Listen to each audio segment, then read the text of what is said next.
Let's talk some tech now. We've all relied on Wikipedia at one point or another. And for the most part, we all trust the site to provide correct information. Now, despite the fact that it's an open platform in which practically anyone can make edits, Wikipedia has become the ultimate source for most questions, historical, scientific, and cultural.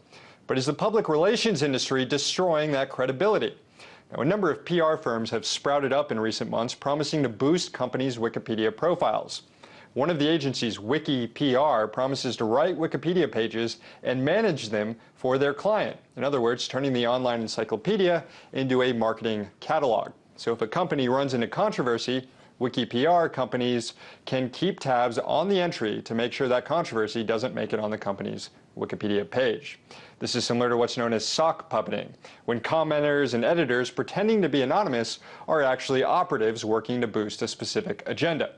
Wikipedia has spent more than a year investigating sock puppets on their website and have identified over 300 fake accounts responsible for writing or editing more than 12,000 articles since 2008. Now, another interesting tech story comes to us via Instagram. No longer is the site just being used to show your friends what you had for brunch that morning or what yesterday's sunset looked like. It's also being used to sell guns. Perusing the hipster photo website, you can find a whole array of deadly weapons and potential sellers. Instagram has no specific policy outlawing users from selling their guns through the site. And of course, any guns that are purchased over the internet do not have to be subject to background checks. So, Instagram, your one-stop shop for selfies and Bushmasters. Joining me now to talk about all of this stuff in the tech world is Matt Binder, producer with the Majority Report. Matt, welcome to the show. Thanks for having me. So let's start with Wikipedia. Does it surprise you that PR companies have taken a great interest in this site? It does not surprise me at all. I mean, when you think about it, when you Google just anything under the sun, whether you're Googling it or looking it up on Bing or any other search engine, oftentimes Wikipedia is the very first result that comes up. So to control your Wikipedia page is really controlling the information that gets out about you or your company. Well, what can Wikipedia do about this? I mean, anyone can make edits. A much smaller amount of people have admin rights and have a lot more power over editing, and they can block certain people from making edits. And it's believed that many of these PR firms have actually made it into this more elite group of administrators. So what options does Wikipedia have to stop this behavior without fundamentally changing the way it works? I mean, unfortunately, this is one of the things that Wikipedia is just going to have to really just hunker down on, I guess you can say. Really, basically, I guess, check up on on who is editing different articles much more often, even perform these same checks on these once trusted editors and administrators. Really, what makes Wikipedia so successful and so great is its openness. Many times Wikipedia is getting these current event situations updated quicker than even some news organizations, simply because of its openness. People who are on the ground at certain events can add information that they couldn't I guess, put out there otherwise. So really to alter Wikipedia would be to alter what makes Wikipedia so successful. So it really just comes on into the back end that they really have to really do more checks and balances on, I guess you can say.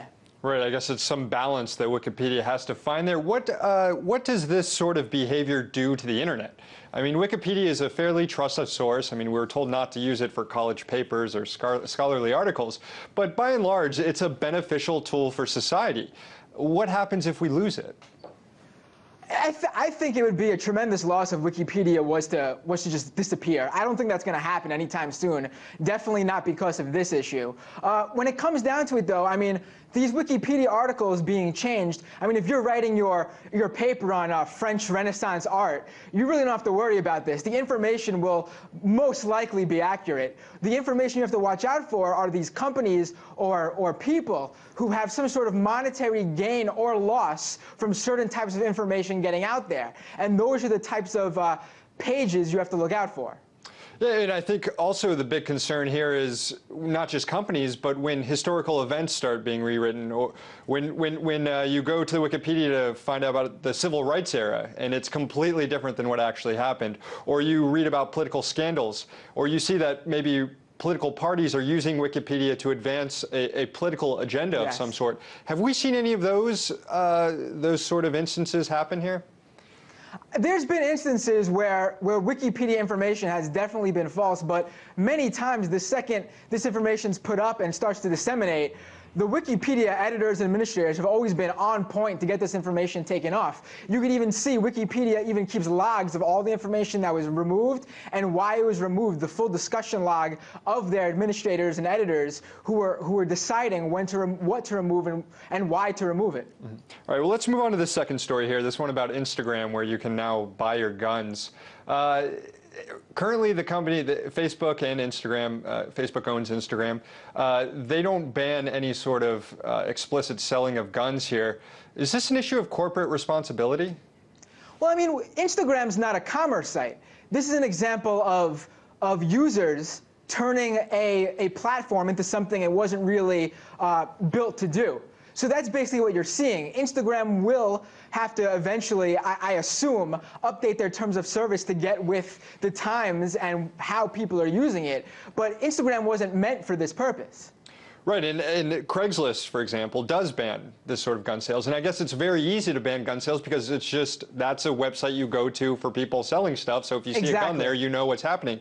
But with Instagram and Facebook, can this company effectively ban gun sales without just banning postings of guns altogether? I mean, can't someone just post a picture of a gun and it's just implied, oh, I need to contact this person and I can buy this gun? Exactly. I mean, like you mentioned, Facebook is owned by Instagram, and Facebook themselves have been teetering on this very slippery slope when it comes to what sorts of content to allow on their website and what to ban. I mean, they just said that, recently they said that they'll allow beheading videos, but mothers who post pictures of them breastfeeding their child are still being banned. So they're really stuck in this area where they're not sure what to ban and what not to ban, and how much of it's covered under what they want to cover on their terms of service under the First Amendment. Yeah, and they've banned certain hashtags like sexy, grinding, balls. So what do you make of the company's reluctance to promote, or embrace to promote sex, but or I'm sorry, reluctance to promote sex, but its embrace of promoting weapons and violence? We just have 30 seconds, Matt.